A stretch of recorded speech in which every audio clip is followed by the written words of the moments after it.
All right. General Counsel, is there a quorum? Madam Chair, you do have a quorum. Excellent. Good morning. I'm Ann Valentine. I am calling to order the April 2023 meeting of the IHCDA Board of Directors. I'm gonna have this memorized sometime.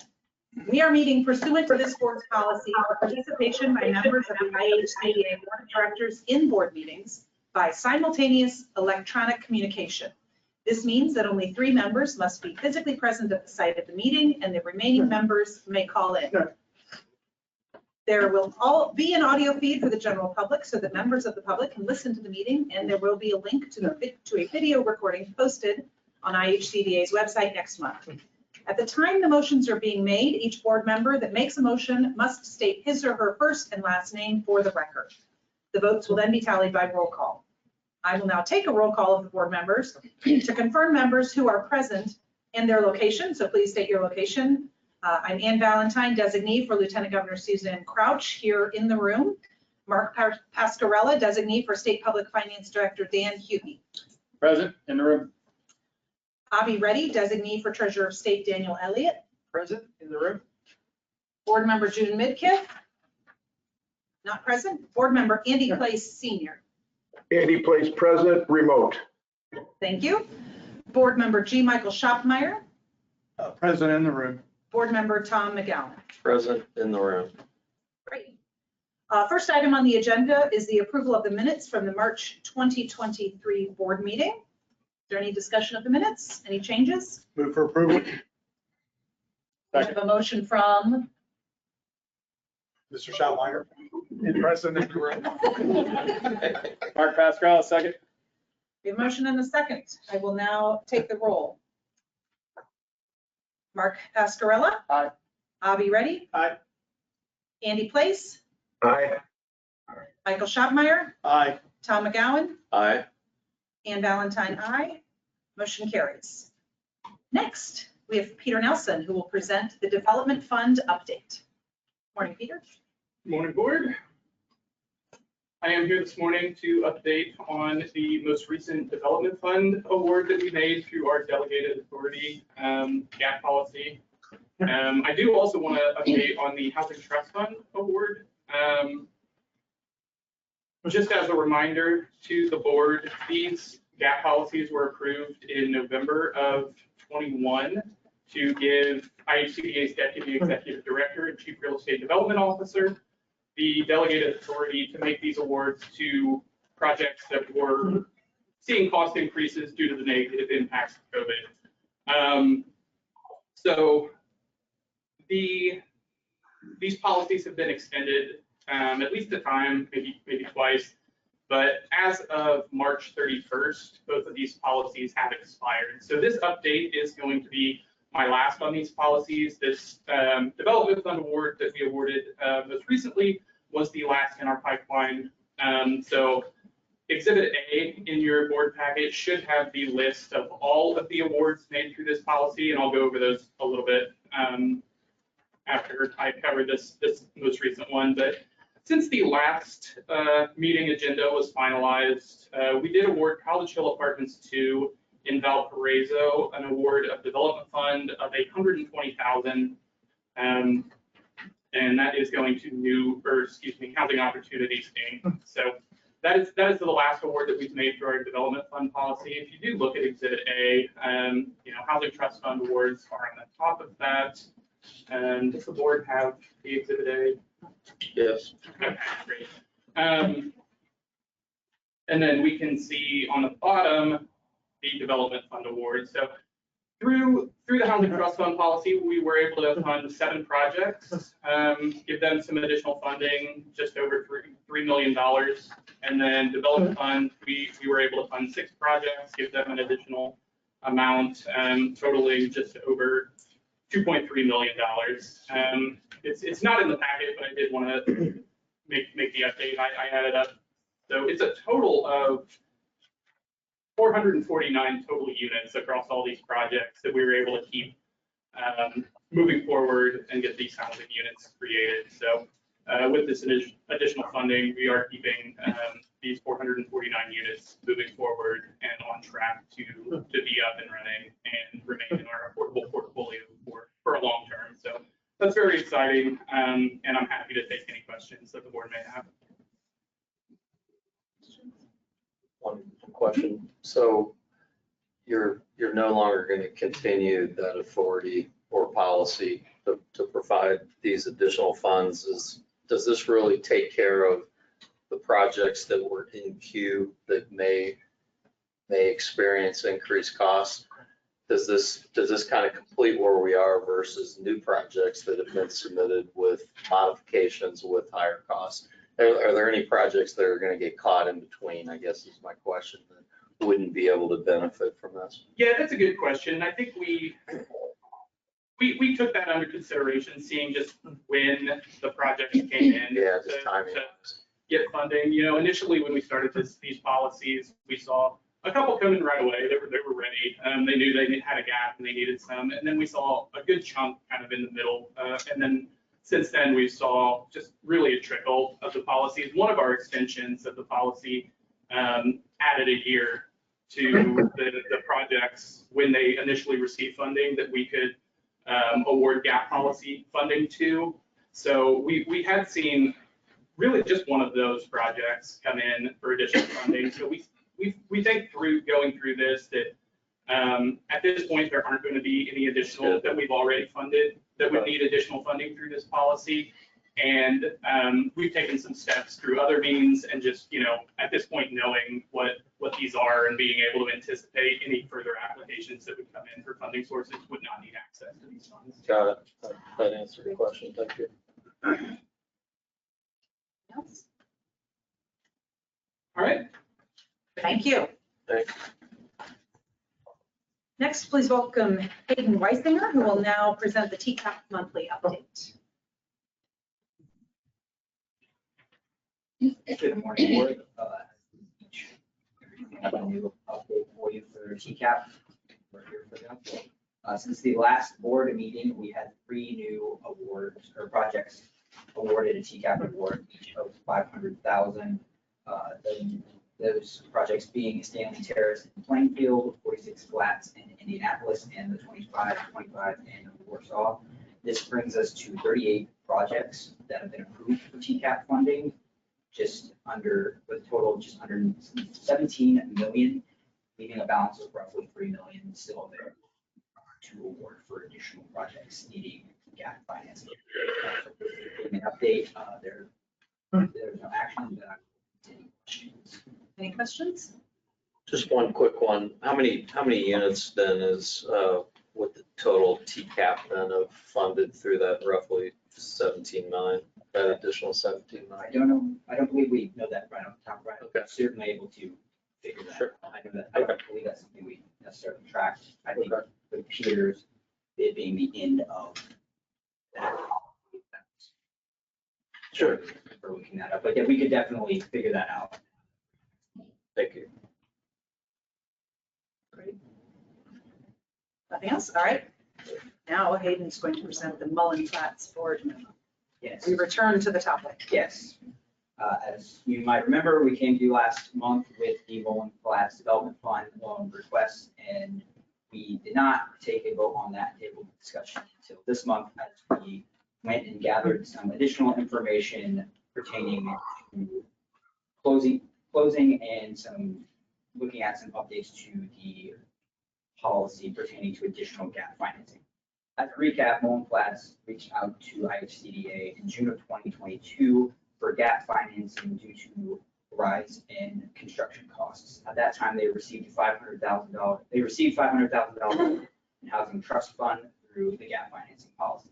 The development team later indicated an additional gap of $500,000, mostly from interest rate hikes, and submitted the request for the development fund loan. With this request coming in as an additional request after already receiving funding through the gap financing policy, the developer and co-developer will be subject to sanctions if the board approves the additional request. IHCDA ensured that the team was aware of the sanctions and the team knew what they would be subject to before applying. If approved, Mental Health America of West Central Indiana and ALK Development LLC will be subject to the following requirements and restrictions. The entities will be ineligible to request IHCDA funding for a 1-year period. A fine of 6.5% of the development fund request will be assessed payable at the completion of the suspension. The loan must close within 60 days of board approval. Entities cannot request any additional IHCDA funds for this project. Those last two are two additional policy additions that we have made, mostly from our discussion last month. That these will be subject to any additional project that comes in that requests gap financing outside of the gap financing policy going forward. The project is expecting to close mid-May, so there's no worry that they will not hit the 60-day closing deadline. And the project and team has looked into and has gotten some additional gap financing. They are receiving some city home funds as an additional way to help fill that gap. So if you might note, last month the request was just $750,000 and it has been reduced down to $500,000 due to receiving those additional city home funds. I will pause for any questions. Questions from the board? Thank you for the additional sort of shoring up of this and getting that information on the closing. Appreciate that. All right, no questions. I think we are ready for your. Resolved that the board approve a development fund loan to Mullen Flats LP in the amount not to exceed $500,000 for the above referenced request as recommended by staff. Thank you, board. We have a resolution before us. I'll entertain a motion. Tom McGowan, move for approval. Mike Shopmeyer, second. We have a motion and a second. I'll now take the roll. Mark Pascarella, Aye. Avi Reddy. Aye. Andy Place, Aye. Michael Schuckmeyer, Aye. Tom McGowan, Aye. and Valentine votes aye. Motion carries. Thank you. Thank you. Please welcome Samantha Spurgel, who will present the Home Buyer Award Habitat for Humanity of Fort Wayne, Oregon. Thank you so much. Here to present the home buyer request from Habitat for Humanity of Greater Fort Wayne. Habitat for Humanity of Greater Fort Wayne applied through IHCDA's home buyer program on February 14th of this year for the construction of 2 units in Huntington, Indiana. 1 unit will have 3 bedrooms, 1 unit will have 4 bedrooms. And I also want to note this is actually the second award that they have requested funding from us. The previous award was approved by the board back in 2019, I believe. And they have successfully sold that unit, which is very exciting. So I will pause and see if anyone has any questions. Questions?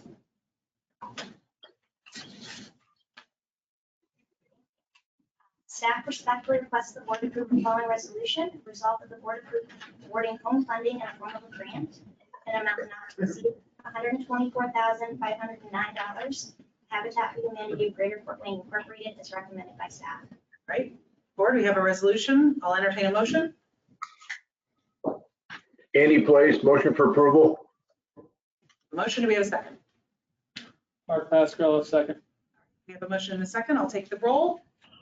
Mark Pascarella. Aye. Avi Reddy. Aye. Andy Place. Aye. Michael Schuckmeyer. Aye. Tom McGowan. Aye. And Valentine votes aye. The motion carries. Thank you. And now you have another I do, it's very exciting. Home Buyer Award Housing Partnerships, Inc. Thank you. Very similar to the last request, this is a request for homebuyer funding through or from Housing Partnerships Incorporated, DBA Thrive Alliance, located in Columbus, Indiana.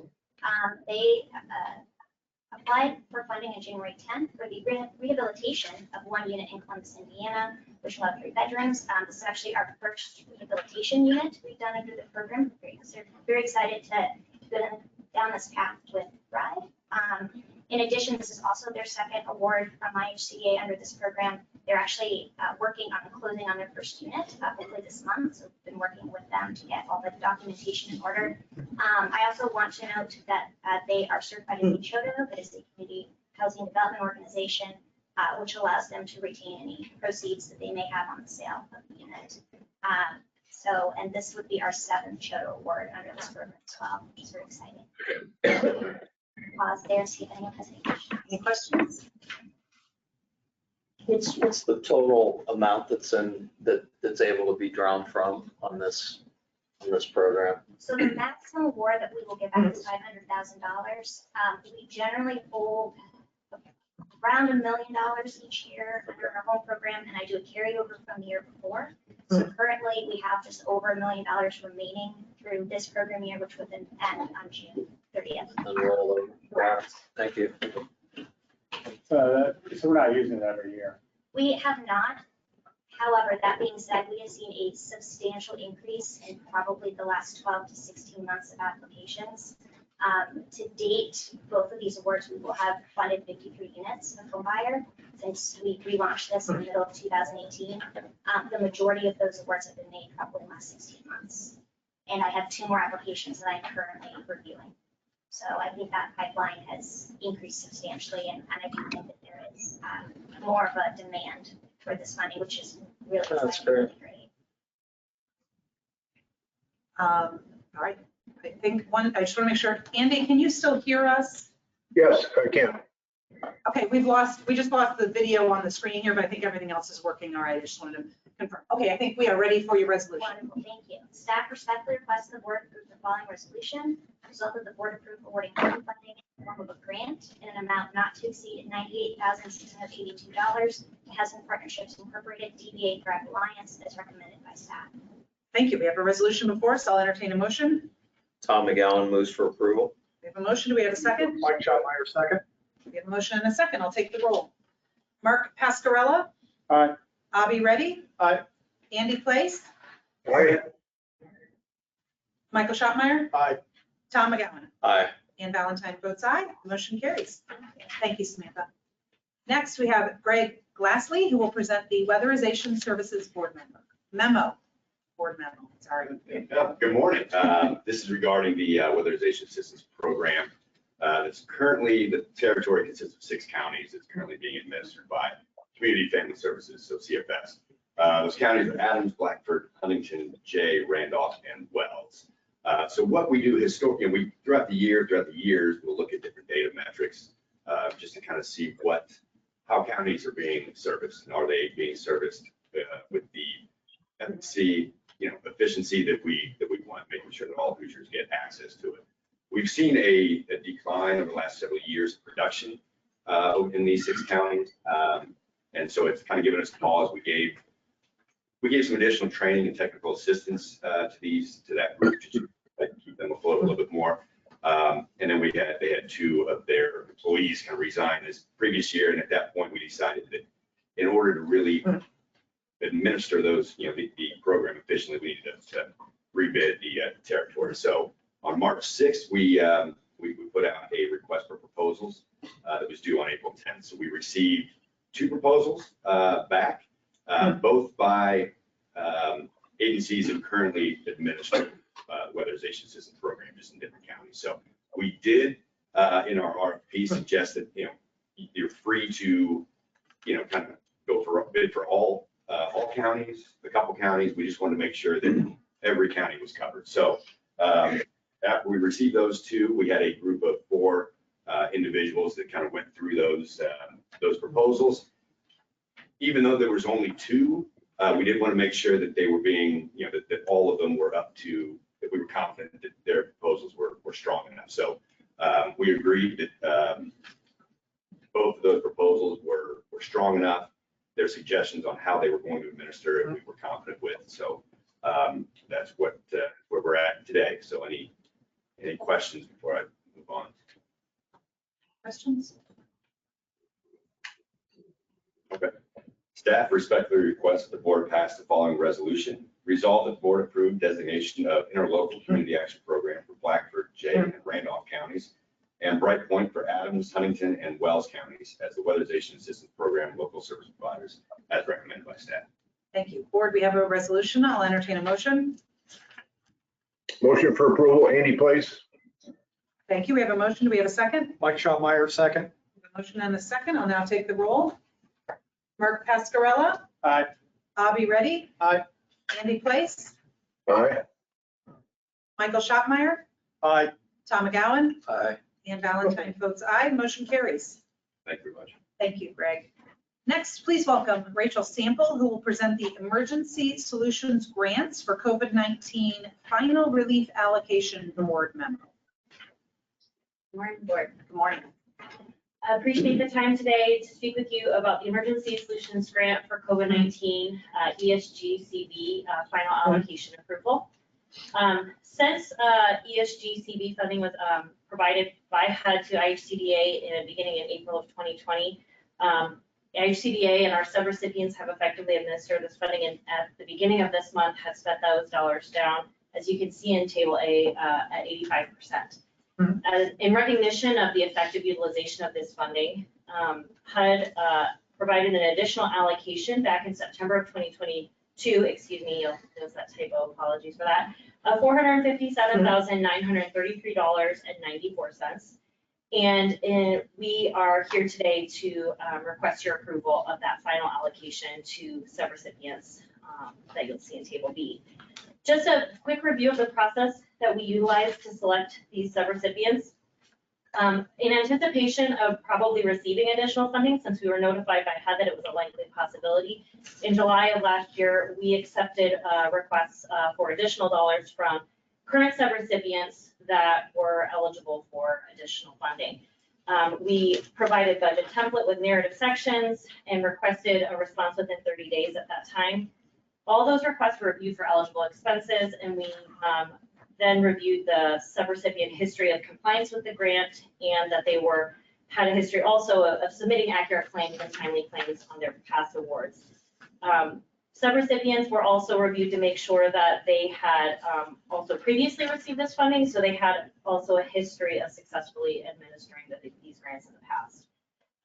In preparation for receiving this funding, we took those applications, reviewed them, and are now prepared to request their approval for additional funding.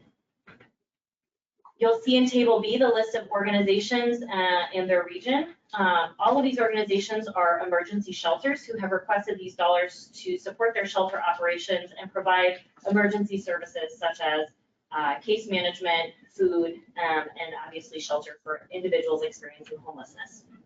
As a part of this award, we are also retaining some funds that you'll see represented in the table to ensure that IHCDA can continue the oversight of these awards and support our closeout of these ESGCB dollars.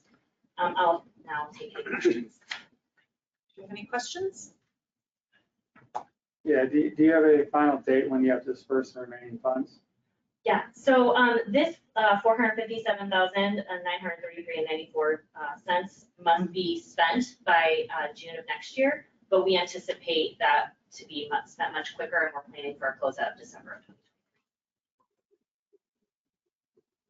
Okay, I think we're ready for your resolution. Thank you. Staff respectfully request that the board approve the following resolution. Resolve that the board approve and awarding an ESG Emergency Solutions Grant CARES Act ESGCB amount not to exceed $410,933.94 to the organization listed. All right, we have a resolution before us. I'll entertain a motion. Andy, please, motion to approve. Go with Andy. All right, do we have a second, Tom? Tom McGowan, second. Thank you. We have a motion and a second. I'll take the roll. Mark Pascarella? Aye. Avi Reddy? Aye. Andy Place? Aye. Michael Schottmeyer? Aye. Tom McGowan? Aye. And Valentine votes aye. Motion carries. Thank you. Thank you, Rachel. Please welcome Jenna Childress, who will present the Domestic Violence Coordinated Entry Subrecipient Funding 2022-2023 Board Memo. Good morning, board. To establish some background on this request, this is related to Continuum of Care or COC funding. This funding, IHCDA is the primary recipient of. We have multiple COC awards and typically have one or multiple subrecipients under these awards that provide direct services to the community. This request is specifically for the Domestic Violence Coordinated Entry COC Award and would add subrecipients under this award for the first time. This award has historically been underutilized due to a traditional disconnect between DV service providers and homeless service providers, and this funding looks to address that. The process for this was started by determining that multiple subrecipient awards of up to $30,000 each for fiscal year 2021 could be awarded. On March 8th, a request for proposal was released, and on March 14th, an information session was hosted. The RFP was due on March 31st, and responses were received from Balance of State Regions 1A, 2, and 2A, and a map of those regions are available in Exhibit A. The applicants for this funding were Northwest Indiana Community Action Agency, or NICA, Kosciuszko County Shelter for Abuse, and YWCA of North Central Indiana, respectively. NICA is the CE lead for Region 1A, and Kosciuszko County Shelter for Abuse and YWCA of North Central Indiana receive other COC funding. In evaluating the RFP responses, all applicants were deemed eligible. The total amount of requested funds under this award equals $78,182, and a summary of these funding requests are available in Exhibit B. And if you look at Exhibit B, you will notice that the funding requests that we received are less than the money that would be available to be allocated. To address this, we plan to re-release the RFP with a rolling deadline and allocate those remaining funds to additional projects that meet established threshold criteria. I will also note that only one applicant per Balance of State region is eligible to apply for this funding, and these regions that are awarded in this round will not be eligible to apply next year, but could in future years. The key performance indicators that were used in developing and evaluating the RFP include adherence to housing first principles, development of infrastructure to ensure longevity of the projects, DV and CE collaboration, and a reduction of barriers for domestic violence survivors. The outcomes of these projects will also be reported to IHCDA and used to promote this funding opportunity to other regions for upcoming years. May I entertain any questions? Mike Schottmeyer, representing Southwest Indiana. See, we're not anywhere to be found on the list. And so you're going to reissue an RFP. Roughly how much is left for this domestic violence fund? In Exhibit B, the total unallocated is $71,818. And I assume you had targeted groups. You sent the RFP. Could you identify any of them in Southwest Indiana I might follow up with to help? In Southwest Indiana, I would say in Region 13, I know there's St. Elizabeth Catholic Charities. There are also some CE leads that we have posted on our website, and I can do some outreach to those areas to try and get some funding in that portion of the state as well. Primarily focused, 13 is okay, but 12, I would have more input. So if you or someone from the office could send me something, I'll try and encourage participation. Absolutely. This is an important program. Are all three of these dedicated 100% to domestic violence, or are they kind of multi-purpose type shelter organizations? So this funding is specifically to serve survivors of domestic violence, which are considered Category 4 homeless under COC funding. So it is for survivors. Okay, so it's very specific. Thanks.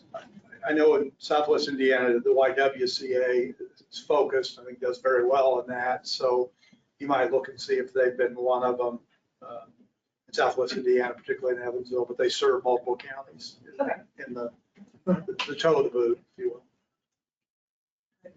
Any other questions? Okay, we'll take your resolution.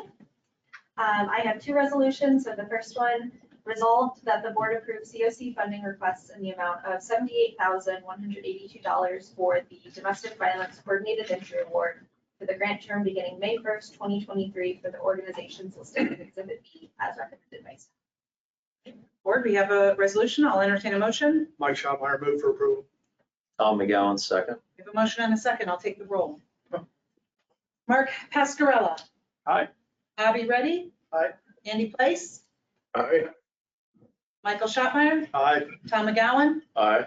And Valentine votes aye. Motion carries. We'll now take your second resolution. Resolved that the board authorize the executive director to approve allocation of unallocated funds to projects meeting established threshold criteria as recommended by staff. Thank you. We have a resolution. I'll entertain a motion. Andy Place, motion for approval. We have a motion. Do we have a second? So we don't, Tom McGowan, we second. don't approve. We have a motion and a second. I'll take the roll. Mark Pascarella, Aye. Avi Reddy. Aye. Andy Place, Aye. Michael Shopmeyer, Aye. Tom McGowan, Aye. and Valentine votes aye. Motion carries. Thank you, Jenna. Next up, please welcome Richard Harcourt, who will now present the Reserve on Port Park Bond Recommendation.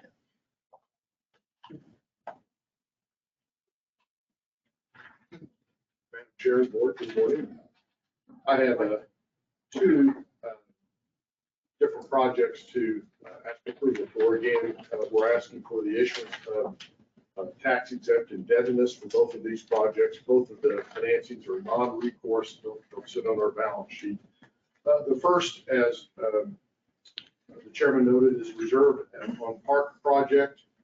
You saw this on and approved it in June of 22. It's 187 multifamily units, new construction sitting next to Parkview Hospital in Fort Wayne, Indiana, asking for approval to issue $24 million in indebtedness. Any questions? Ready for your resolution. Thank you. Resolved that the board approve the Series 2023 multifamily housing revenue bonds, parentheses, Reserve on Park project, close parentheses, pursuant to the resolution attached here to as Exhibit A and is recommended by staff. Thank you. We have a resolution. I'll entertain a motion. Mark Pascarella, aye. Second. Tom McGowan, second. We have a motion and a second. I'll take the roll. Mark Pascarella. Aye. Avi Reddy. Aye. Andy Place. Aye. Michael Shopmeyer. Aye. Tom McGowan. Aye. And Valentine votes aye. The motion carries. Next. I'll say what you're doing. The 46 flats bond recommendation. Thank you, Madam Chair. So staying in the month of June of 22, you also approved this project. It's that same board meeting. This is 173 units located at 46th and Allisonville, multifamily new construction, seeking $26,800,000 in tax exempt non-recourse issuance authority. All right. Any questions? We'll take your resolution. Resolved that the board approve the Series 2023 multifamily housing revenue bonds, parentheses, 46 flats project, close parentheses, pursuant to the resolution attached here to as Exhibit A as recommended by staff. We have a resolution. I'll entertain a motion. Move to approve, Mark Pascarella. Second. Mike Shopmeyer, second. We have a motion and a second. I'll take the roll. Mark Pascarella. Aye. Avi Reddy. Aye. Andy Place. Aye. Michael Shopmeyer. Aye. Tom McGowan. Aye. And Valentine votes aye. The motion carries. Now we have the audit. Thank you. Oh, you're going to introduce the presenters. I am. It's not just you. No, you don't want to hear from me. I'm just gonna put my hands going through the numbers. You don't want that.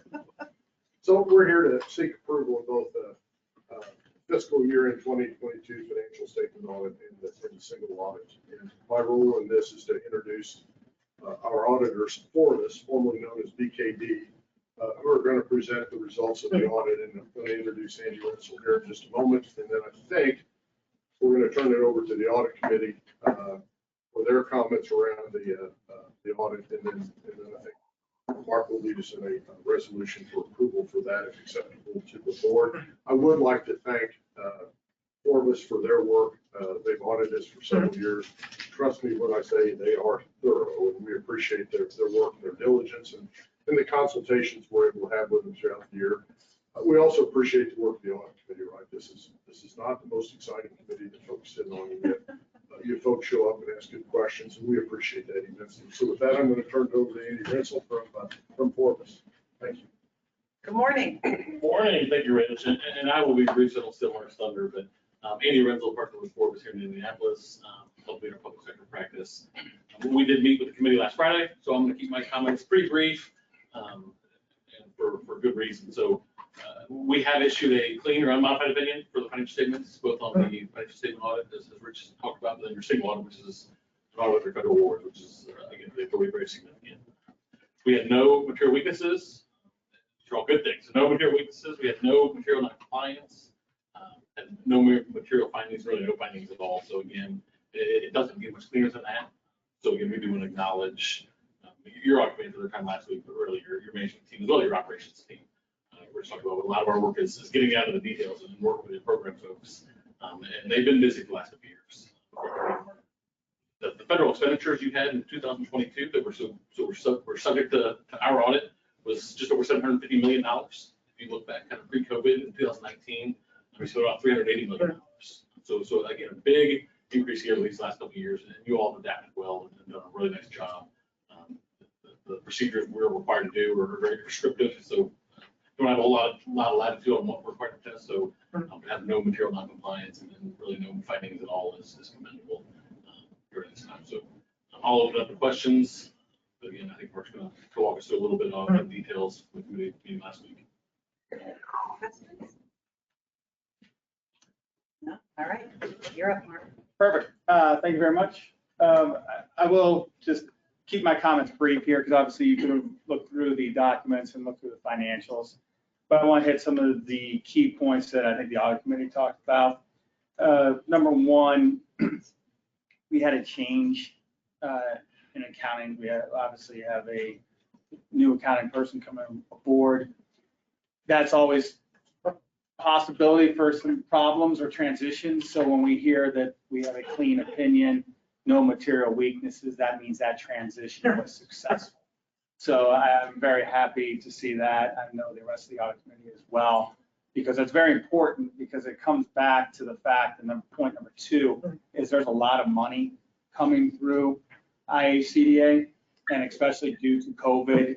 When I say a lot of money, it's almost kind of like it's been on steroids. So you've got more brand new programs, you got additional federal dollars coming in. Well, as we were discussing, federal dollars are great because they can do a lot of help, especially during the pandemic, but it's never free, meaning that there are compliance issues that have to happen because of course as the federal dollars come in, it's just not comes in and then everyone just doesn't take care for how they were spent. So therefore there's a lot of compliance that goes along with it, and that could be very tedious, but it's very important because if you're not good partners with the federal government, then we all know that in the future, maybe you don't get those dollars or you have to give some of it back or there's penalties. And so the fact that you have a change in staff and then you compound that with lots of new programs and new money coming through, we know that there were some staffing issues just due to the fact that that ramped up. That was all done, and then not only done, but executed, in my opinion, to perfection when you get a clean opinion. And there's no material weaknesses. There's no even suggestions that there was an issue here. And so I think that the whole entire accounting staff and finance staff should be, applauded for what they're able to achieve. I think they would tell you from talking with them that also it's not just them doing all the work. They would tell you that it is all the additional staff that provide them the information that they need to be able to do their job successfully. I think they would give kudos to all the different departments for being in compliance, for being able to provide them numbers that are clean and that they are taking the time to make sure that they are documenting where all that money's going. So what it really sums up is not only are we going to single out the finance department, but we're also single out, again, IHC as well. It seems to be part of their culture that they're going to make this work. We talk about how audit's not the most exciting place to be, but again, if it's boring, then we are doing the right job. If it's exciting, that means that there's lots of problems and there's a lot of things we have to take care of. And as far as what IHCDA does, the exciting part should be how do we get funds out the door to help people. The exciting part should not be how do we make up for accounting mistakes and compliance mistakes we've made. So as far as where they're able to allocate the resources, IHCDA does a good job being able to allocate how do we get funds out the door, as opposed to having to worry about faulty accounting or issues there. So I kind of going on and on about it just because it is so important. A lot of times you can brush through and say, hey, no material weaknesses, clean opinion, move on. But I think it's important to recognize and to also help continue from a board's perspective and an audit committee perspective to continue that culture, because it really is a culture thing. It's not just a one time. They've been doing this and they've been knocking it out of the park from an audit perspective for multiple years. And again, it's been ingrained to the point where those processes work because we've had a change again in the accounting team. So I'll stop there to handle any questions. Yes. Mark, audit committee, I know it's buried in here. I read the report. Who was on the audit committee with you? You got Tom Okay. and then Ann, the 3 people. So Tom's an independent board member. I'm an independent board member, to a degree.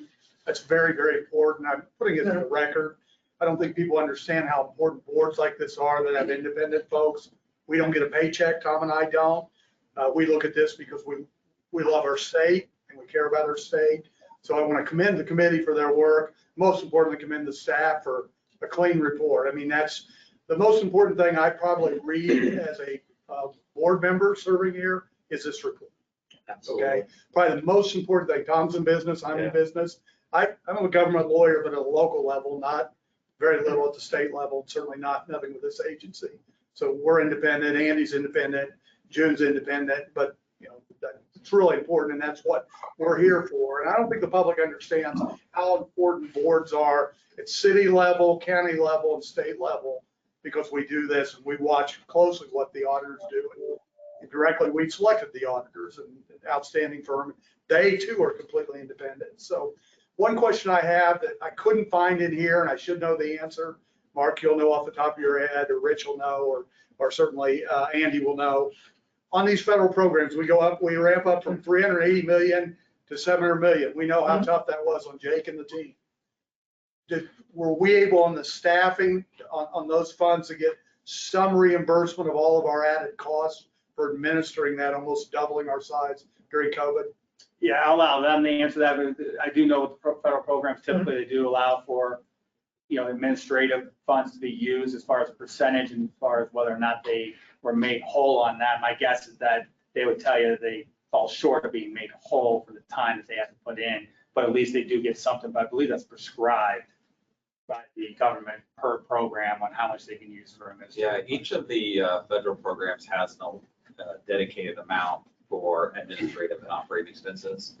And I will say this, our team with the culture that we have here in terms of continuous improvement and looking for efficiencies, in most cases, we come in under budget and we take some of our admin dollars and put them back towards the program. That is not uncommon for us to do that, where we do find efficiencies. Staffing was a challenge, ramping up some brand new programs that never existed and getting them, getting the infrastructure we needed in, from technology to human resources to policy and to the partnerships that we have across our state to serve, in most cases, 92 counties. But we've always been able to do that under budget, and we really look really closely at that. I know Brennan and Rich and the team, our program managers, work really, really closely at maintaining the budget that we have for our operations and our expenses. We follow that every month. We're looking at our actuals versus where our predictions were month by month. And because we're financially self-sufficient from the state of Indiana, we have to operate that way. We can't, if we misalign on our budget, there's no opportunity for us. We have to find a way to cover that. And so the team does a great job with that, especially Brennan on our team, this accounting team do a great job of making sure that we stay on or under budget on our admin. Said we go under on the admin dollars. Is that somewhere between 10 and 20% that they? It can be 5 to 15%. Okay. There might be a few. Tom will tell you in private business, we couldn't do it at 5, could we? No, not even No, close. you need, 10's sort of the break even. So I commend you if you're staying in that. And Mark, is that right? Yeah, and I feel like from our discussions, a couple of the 2 points, I think that some may be under, then they subsidize through other ways so they can make sure that they make it work. And they're being very attuned to that. I know for a couple years now, there's been a strong focus of making sure that they really start to identify federal dollars that can reimburse IHCDA. So we make sure we don't get misaligned that way to where we are subsidizing federal programs when we should not be. So where administrative dollars go back into the programs, but then IHCDA general fund absorbs the human cost of that. They've done that where they've really have focused in on that. And I think they've done a tremendous job of shifting to make sure the new federal programs come in, that they're using every single administrative dollar they can to reimburse the IHCDA staffing, because to his point, if they don't do that, then at that point, there is no such thing as, a blank check that they're just gonna get if they have to miss a line and they're in a situation where they spend too much money on staff. So they have done a good job doing that. So the balance sheet is not only being clean audit, but I think they're also going about it the right way to make sure that the costs are aligned properly, so they don't get caught in a situation where, again, we put money out the door into programs, but we forgot to end up paying our employees, so that comes out of the general. So I asked these questions, I know the answers to some of them, but to get this in the record so that people understand that while we administer the Fed, we receive some money so that people don't think, we're quasi-governmental, state of Indiana, that we're not using up our reserves in the state. And the other thing is this audit reflects a pretty strong reserve, which is the way we Hoosiers operate our budgets at state levels we've seen today. So something else to be proud of as you look at the balance sheet here. But it looks to me on the Fed program, you spent every dime of it pretty much. And so we got it in, got it out, as Jake said, at a efficient rate, saved the Fed and the taxpayers' money. And this is outstanding. I'm so proud to look at this, but I want to get these in. Tom, you knew it. You're on the audit committee. So I'm the only independent one kind of here today. So I wanted to put that in front of the public so they could hear that. Yeah, and I would say, being somebody who's on more than a few boards, it's very rewarding to see this type of audit. It doesn't always occur, and particularly like you had mentioned, Mark, during this turbocharged time period, it was very impressive. So I just second both of their comments that we're proud to be a part of something that looks so clean, and just a very fiscally strong balance sheet as well. Thank you to everyone. Yes. Very impressive. Very disciplined, and the balance sheet reflects that. Yes. Andy? I just said it's very impressive. We have an unbelievable staff. Unbelievable. Okay, I think we have two motions. We do. So the audit committee respectfully requests that the board pass the following resolution. Resolved that the board approve the December 31st, 2022 IHCDA financial statements and independent auditor's report attached hereto as Exhibit A, as recommended by the audit committee and staff. And if I remember correctly, since I am reading the resolution as part of the audit committee, that counts as so moved. So we just need to move to a Mike second. Schallmeyer, second. All right, we have a motion and a second. I'll call the roll. Mark Pascarella? Aye. Avi Reddy? Aye. Andy Place? Aye. Michael Schottmeyer? Aye. Tom McGowan? Aye. And Valentine votes aye. That motion carries. You have a second motion? We'll go through the same process as well. So the audit committee respectfully requests the board pass the following resolution. Resolved that the board approves the December 31st, 2022 IHCDA schedule of expenditures of federal awards and independent auditor's report attached hereto as Exhibit B, as recommended by the audit committee and staff. That serves as the motion. We'll entertain a second. Mike Schallmeyer, second. We have a motion and a second. I'll take the roll. Mark Pascarella? Aye. Avi Reddy? Aye. Andy Place? Aye. Michael Schottmeyer? Aye. Tom McGowan? Aye. And Valentine votes aye. The motion carries. Thank you. Next, please welcome Deputy Executive Director, Chief Real Estate Development Officer, and State Disaster Housing Manager Matt Rayburn, who will provide an update on IHCDA's disaster relief efforts throughout Indiana. Ray, we need to increase the size of your responsibility. You can help me expand that title. Good morning, board. Joking aside, so it is in that third and final piece of my title that maybe you don't normally hear or think about as State Disaster Housing Manager, that I'm coming to you today to provide an update on IHCDA's disaster response efforts over the past now nearly 30 days. So as many of you are likely aware, the state of Indiana was impacted by a series of severe storms, confirmed tornado touchdowns and strong winds on the evening of Friday, March 31st. And as a result of that, over the next couple of weeks, Governor Holcomb declared disaster declarations in 12 counties across the state. You have a map, a handout that says disaster housing plan update. The map in the bottom has two color coding. The color-coded counties are the counties that received declarations. And then one of the color codes indicates which of those counties in particular IHCDA stepped in and provided assistance. So the storms occurred the evening of March 31st. The very next day, jumped right into conversations with the Indiana Department of Homeland Security, and they asked me to implement the state of Indiana's disaster housing plan. So that weekend, we immediately started doing the planning activities to determine kind of the scope of the need, to set up the process and policies we were going to use, and to get our communications going. And then as a result of that, right away when we came in on the morning of Monday, April 3rd, we were able to start immediately serving clients. So before I jump into a little bit more about the specifics of this disaster, I want to step back and talk just a little bit about IHCDA's state disaster housing plan, which really has a couple different prongs to it. The plan itself includes both policy as well as internal standard operating procedures on how we act during times of disaster. And this plan only gets implemented when the State Department of Homeland Security calls upon us and asks us to step up into disaster response mode. So we have the policy manual and the process that we implemented actually after the 2012 Henryville tornadoes. After that, we stepped back and said we need to have a standardized process in place. So I worked with Homeland Security back in 2012 and created these policies. We've used it since a number of times. This is certainly the biggest disaster we've seen since the 2012 Henryville tornadoes. In addition to the policy manual, IHCDA also, we are fortunate enough to have a dedicated fund for these purposes.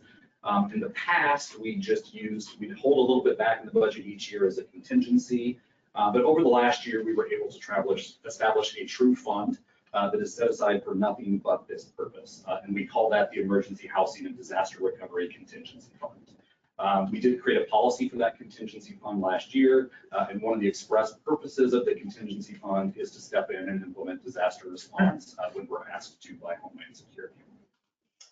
So what did we do with this disaster? Well, we were asked again by Homeland Security to step into 6 of those 12 counties where it was identified that there was serious housing damage and where individuals and families had been displaced from their housing. So we did this in 2 ways. The assistance that we were able to provide for this disaster was hoteling assistance, which is a common temporary housing solution that we provide in disaster situations. So what we have currently offered, and I'll talk in a moment about next steps, we stepped in and were able to directly pay up to a 30-day paid hotel stay for individuals who were not able to stay in their home, whether that was the home was completely destroyed by the tornado or a situation where there was damage and they needed to get out. We were able to do this hoteling in 2 ways. In those immediate days, we did a referral system, and that continued over a few weeks. So the referrals were primarily coming to us from the local county emergency management agency. Each county has an EMA office that works with Homeland Security.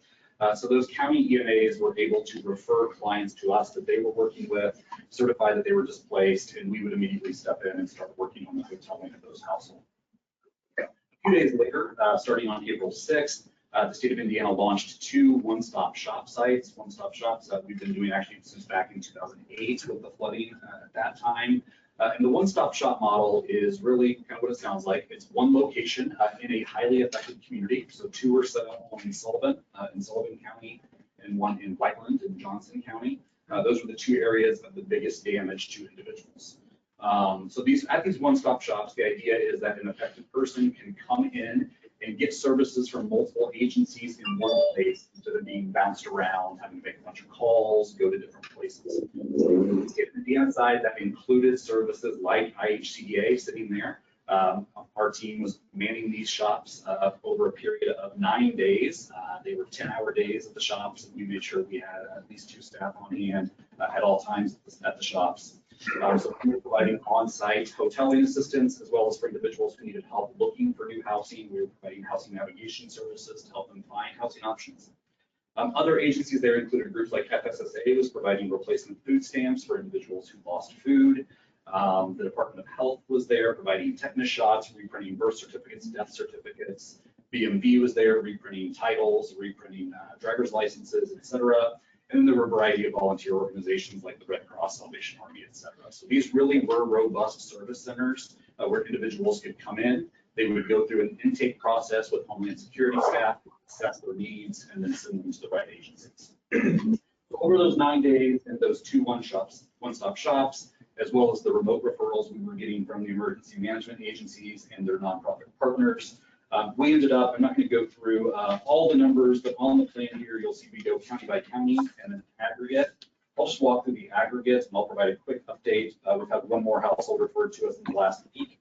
So as of this morning, we are at 98 households that have been referred to IHCDA for assistance, either through a remote referral or came into the one-stop shop locations. Of those 98, 66 were hoteled. The remaining 32 chose another option. That could be that actually insurance was paying for a hotel for them, so they didn't need our assistance. It could be they decided to stay with friends or family, et cetera. It maybe they came to us and we just gave a consultation. Some folks that came to us just had questions about other IHCDA programs. So, hey, you're here, we have a question about housing choice vouchers, energy assistance, et cetera. So there was some just in the field consultation. So the 66 households we have hotel, 59 of those are still in a hotel as of today. We do have 7 households that have been able to move out of the hotels. And we are currently estimating that our expenditure is about $249,000 from our fund on this hotel. Now, within the last 24 hours, the situation has changed a little bit. I've been in a number of conversations with Homeland Security as well as the FEMA Region 5 office out of Chicago.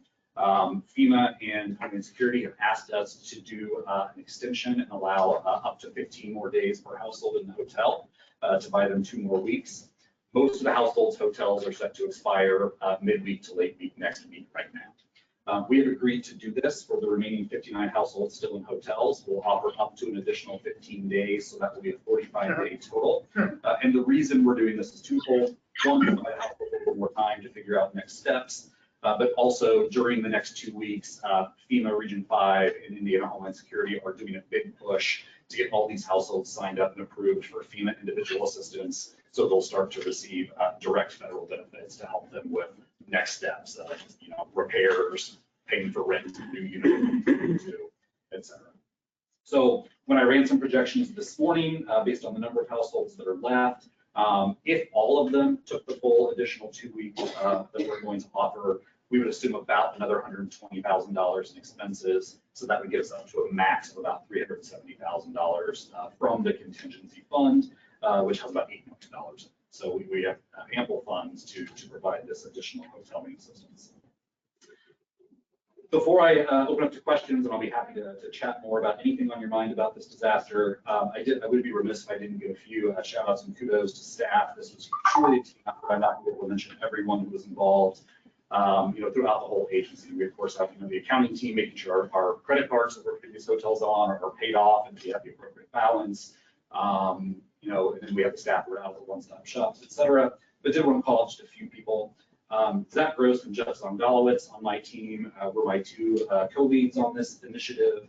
Jeff led the Sullivan one-stop shop, Zach led the Whiteland one-stop shop, and I was there with them alternating between days as well. So the 3 of us really led the one-stop shops. They did a fantastic job.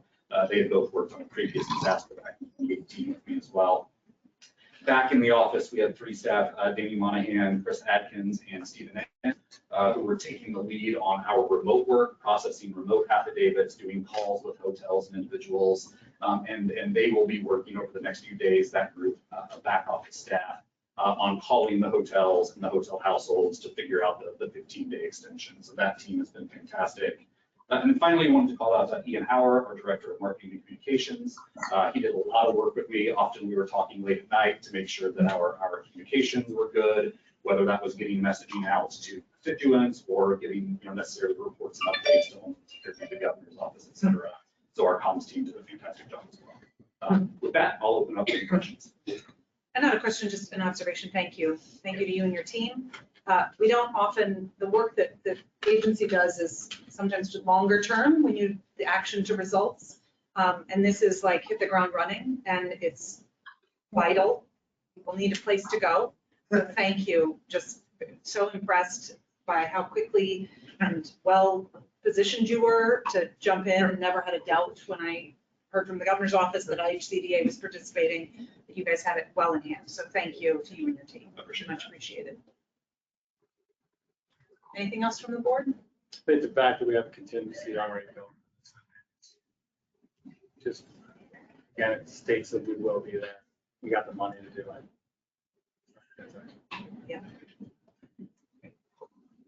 Thank you. Thank you, and I'll plan on coming back in a month or two and giving a final update on where we landed on final number of households or numbers. So, thank you, Board.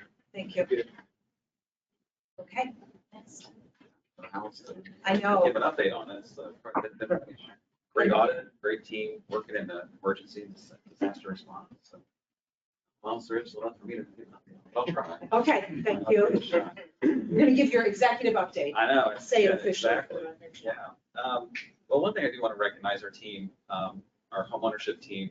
Our products are still continue to be extremely important for homeownership, and we're outpacing last year's numbers when it comes to production of providing down payment assistance for home buyers. One of the things we did this year, I want to thank our team for the great work. We held a homeownership forum on Tuesday in Fishers for our realtors and our mortgage loan officers, just to go into a little bit more detail about our products and how it's working. And then we had some panel discussions with realtors and loan officers on how they're using our products and some best practices that are out there. So we had over 130 attendees at this event. It was the first time we've done something like this, and it was really well received and well organized. And everyone on our team and for the outreach and the format that was set up, I thought it was really, really a great event. And we're looking to do a couple more of these.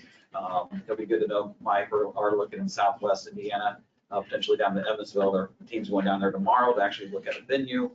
And then probably the other one might be up in the Northeast area, probably around near Fort Wayne area, have another event like this between now and the end of the year. So these events are, I'm just really proud that we're able to get out there and continue to talk more and bring more awareness about our products, specifically with our realtors and our mortgage loan officers. The other thing I just want to mention, last week, I was asked to be on Indiana Lawmakers, the television show that talked about housing. And I was joined on a panel with Representative Doug Miller from Elkhart and Senator Eddie Milton from Gary, and then Rick Washta from the Indiana Builders Association.